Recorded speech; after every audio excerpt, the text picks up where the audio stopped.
সবাই কেমন আছেন? আশা করি ভালো আছেন।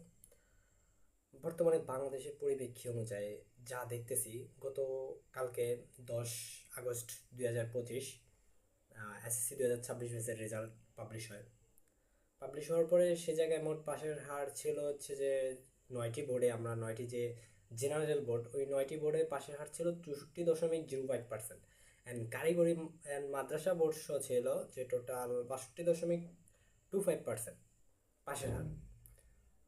সেই জায়গায় বাংলাদেশের যে পাস করেছে, সেই ক্ষেত্রে হচ্ছে যে মোটামুটি ভালোই পাস করেছে।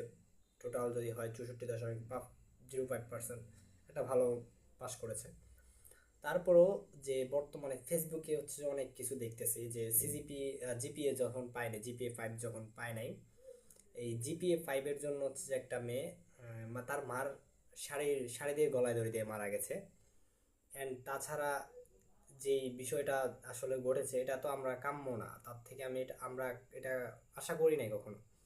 তারপর হচ্ছে যে এই যে বর্তমানে আমি একটা নিউজ দেখলাম যে গতকালকে রাতে যে হচ্ছে যে আহ, ময়মনসিংহ জেলার ফুলবাড়িয়া উপজেলার একটা স্কুলে, বালিকা মাধ্যমিক বিদ্যালয়ের, নামটা উল্লেখ না করে, সে জায়গায় 7জন শিক্ষকের 5জন ছাত্রী, সেই 5জন ছাত্রী মধ্যে কেউই পাশ করে নাই।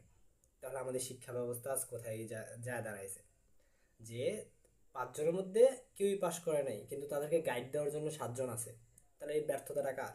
আমাদের শিক্ষা ব্যবস্থার, না শিক্ষকের, নাকি যে ছাত্রীরা পরীক্ষা অ্যাটেন্ড করছে তাদের? আপনাদের কাছে আমার এই প্রশ্নটা রইল।